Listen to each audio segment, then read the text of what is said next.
У нас сегодня общественное слушание, посвященное изучению религиозной культуры в школе по опыту первого года этого очень интересного эксперимента. С 1 апреля сего года в школах 19 регионов России в 4-5 классах проходит апробация комплексного учебного курса для общеобразовательных учреждений под названием «Основы религиозных культур и светской этики». Курс состоит из 6 модулей: основы православной культуры, основы исламской культуры, основы буддийской культуры, иудейской культуры, основы мировых религиозных культур, основы светской этики. Предполагалось, что родители четвероклассников могли выбрать для изучения один из названных модулей. Курс был рассчитан на 2 школьные четверти. Последнюю четверть 4 класса, 17 учебных часов, и первую четверть 5 класса, тоже 17 учебных часов, по 2 часа в неделю, всего, соответственно, в сумме 34 учебных часа. Инициатива введения данного учебного курса принадлежит президенту России, к которому обратились наши религиозные лидеры с соответствующей просьбой. Дальше были приняты распоряжения правительства, план мероприятий, написаны учебники, проведена профессиональная подготовка учителей и так далее. В эксперименте принимало участие более 240 тысяч школьников и 15 тысяч учителей, а также родители, педагоги, школьные администраторы, различные специалисты, ученые, представители религиозных учреждений, органов власти. По итогам эксперимента уже были проведены несколько социологических исследований. Данные опросов свидетельствуют, что в целом апробация изучения религиозной культуры прошла успешно.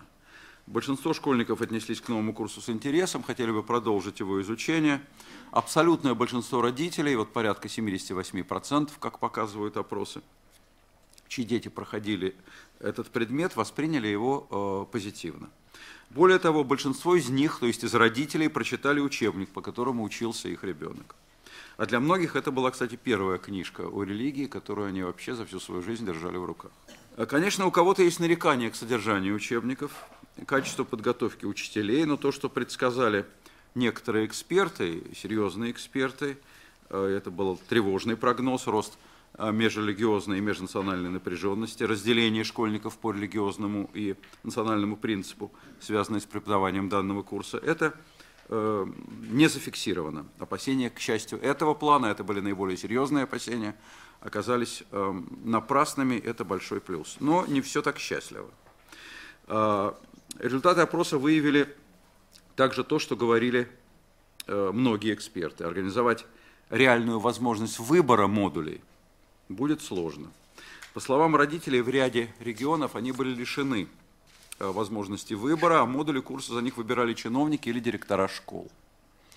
Школы разными путями стремились минимизировать число преподаваемых у себя модулей, просто потому что не хватало учителей. Это проблема объективная, мы это с вами понимаем. Учителей готовили с колес для преподавания этого курса, но, тем не менее, факт остается фактом. По данным опроса, проведенного Общественной палатой, каждый 5-й родитель, участник эксперимента, сказал, что ему не была предоставлена возможность выбрать тот или иной модуль. И те, кто выбирал, часто делали это не индивидуально, а коллективно. То есть все дети в классе изучали тот модуль, за который проголосовало большинство родителей. Это происходило примерно в половине случаев. Самое тяжелое, что могло бы произойти в данном случае, это попытка причесать всех одной гребенкой. Первое. Учителя школы абсолютно не готовы к преподаванию этого предмета. Вот сказала этого и делаю большую паузу. Потому что никто толком не понимает, что, собственно, они должны преподавать. Выбора такого, который был бы продиктован конкретными условиями города, области, района, этого выбора нету. Это фактически спускается сверху. С какого верху? Кто тут решает? Как преподавать? Кому преподавать? Ну, министерство решило, что такой опыт, что с 4 класса. Дети, для того, чтобы они подключились к преподаванию делаю паузу, потому что не знаю, чего преподавать, потому что выбора, в общем, нету. То ли преподавание религии, истории религии, то ли преподавание светской этики, то ли преподавание основ православия, то ли преподавание, если это, предположим, такая область, как Чечня, где очень много, или Татарстан, или Башкирия, где много мусульман, то ли преподавание основ мусульманской культуры, религиозной мусульманской культуры. Толком никто, вот полная неразбериха, никто толком ничего не понимает. Второе. Идет явное совершенно, особенно вот в городах, так сказать, российской, среднерусской полосы, российских, таких чисто российских городов, идет явный уклон, такая тенденция, что ли, потому что преподавали основу православной религии. Православный ли как основа, мусульманский ли как основа. Все это сейчас при нашей страшных показателях ксенофобии ведет к конфликтам, к очередным конфликтам между на религиозной и дальше уже на национальной почве. Это очень будет неприятный момент, если будет преподаваться одна какая-нибудь религия. Конечно, наши дети, наши будущие строители нашего неповторимого общества, они должны быть образованными. Это наша главная мечта. И основы истории религии, основы религиозных направлений, религии вообще, они должны знать, они обязаны знать. Это необходимо для их культуры. А уже дальше в кого, во что, как, где, с кем и в чем будет основа их верования, это зависит от их выбора, по-видимому, еще от выбора их родителей, если учесть, что все это начинается с 4 класса, когда сделать самостоятельный выбор, конечно, ребенок еще не может. Предположим, да, ребенку можно очень увлекательно, очень содержательно, очень картиночно рассказывать об истории разных религий. Он будет замечательно в этом существовать. Я это абсолютно допускаю. Но я не допускаю, чтобы была какая-то одна религия, а остальные так при том при сём. Я думаю, что это очень серьезная проблема. И сейчас нет решения окончательного. Будет ли это основой светской этики? Будет ли это история религии? Мое мнение, я думаю, что для того, чтобы нам как-то наше общество сплотить, для того, чтобы не было того, о чем мы говорим бесконечно везде и всюду, и вот даже на ОБСЕ об этом говорила, ксенофобии и результатов ксенофобии, естественно, должна быть история всех религий. Естественно, дети должны знать основы основ каждой религии, откуда, что, куда и почему. А дальше, в смысле верования, в смысле, какую конфессию он выберет, в какой храм он пойдет, с кем он пойдет, сам ли, с родителями, с бабушкой, с дедушкой, с соседом, это уже будет выбор, если иметь в виду, тупо повторяю я, малыша, то, конечно, это выбор родителей. Если иметь в виду человека, который уже сам что-то соображает и думает, то это будет его личный выбор. Епархия, которую мне поручено Святейшим Патриархом возглавлять, из 19 регионов включает в себя 3 региона. Это Ставропольский край, вошедших в апробацию. Это Чеченская республика и Карачаево-Черкесия. Первое. Наверное, у меня есть возможность ответить на вопрос, внесут ли эти курсы, эти модули разделения. Ответ – не внесли, потому что наша составляющая по-настоящему многонациональная. Еще раз повторяю, не внесли. Ясно стало одно, и события последних дней, постоянные на Кавказе, говорят об одном. Нередко из-за незнания традиций своей и своих соседей происходят самые неприятные казусы. И это факт. Второе. Конкретно по введению. Действительно, в начале не так все было просто. Пример Ставропольского края. В течение с 1 сентября за один день надо было провести по всему 3-миллионному краю и собрания.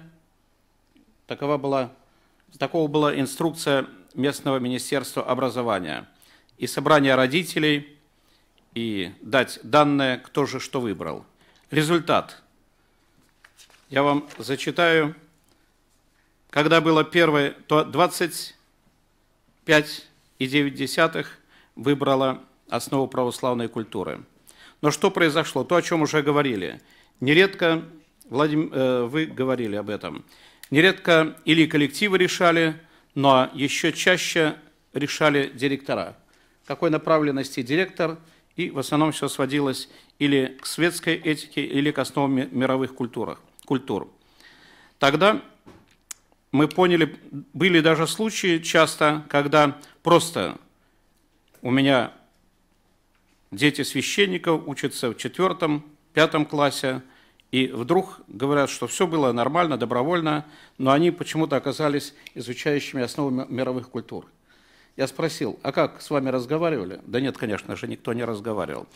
Тогда состоялся диалог мой с губернатором и с руководством, с министром образования Ставропольского края на основании многих фактов, и мы пришли к выводу, что надо провести вторичный мониторинг с открытостью родители, педагогический коллектив, но то, что было задано президентом и премьер-министром определено.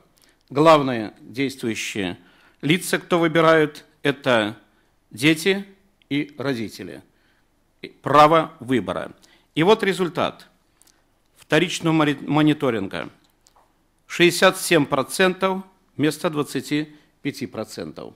Это говорит о том, что открытость, она не мешает. Дело в том, что вот на настоящий момент мы можем сказать, что учебники написаны, естественно, они нуждаются в корректировке, писались они очень непросто. Я не хочу возвращаться к этому вопросу, рассказывать об этом. Очень тяжело, и дело не только во временных рамках, а дело и в самой сложности этого опыта, этого эксперимента. И прежде всего содержательно очень сложно было, и методически было очень сложно. Учебники написаны, разработаны электронные пособия к этим учебникам. Очень большую работу провели методисты, Академия повышения квалификации подготовила довольно большое количество тьюторов. В общем, было сделано все, что, с моей точки зрения, все, что можно было в тех очень сложных условиях. Что мы имеем сейчас вот на этот момент? Детям, безусловно, курс нравится. Об этом свидетельствуют и результаты мониторинга, который проводила и в Государственной Думе, и здесь. Почему нравится? Я позволю высказать соображение, что потому что курс нетривиальный, оценок не ставят, домашних заданий не задают, и учителя очень готовятся. Поэтому курсы получаются живыми. Нет негативной реакции у родителей. Не произошло того, чего мы боялись, что разделение детей по этноконфессиональному признаку вызовет какое-то размежевание. Казалось бы, все прекрасно, но есть вещи, которые тревожат. И я позволю себе об этом сказать. Ну, я уже так всегда выступаю, вот в такой роли, что я всегда выступаю с какими-то такими замечаниями. Значит, что меня тревожит? Меня тревожит подготовка учителей. Совершенно справедливо было сейчас сказано, что основная часть учителей, которые преподают, это учителя начальных классов. Вот замечательные методики, но содержательная составляющая в том, что касается проблем религии, это самое главное. И я, к сожалению, имею некоторые методички разработки уроков, которые получаю с места, которые я видела сама. Это, конечно, с точки зрения истории религии, и с точки зрения религиоведения, там чего угодно, просто таких знаний интеллигентного человека о религии, это для журнала «Крокодил» в некоторых случаях. Я не говорю, что это всюду так, нет, но бывает такое. Поэтому меня беспокоит подготовка учителей. И если мы полагаем, что этот эксперимент дальше будет продолжен, то учителей нужно готовить компетенции в области истории и религии должны быть не только у учителей-историков, но и у учителей начальных классов. И кроме того, в России в этом смысле удивительным образом отстала, у нас отсутствуют разработки в области педагогики межкультурного диалога.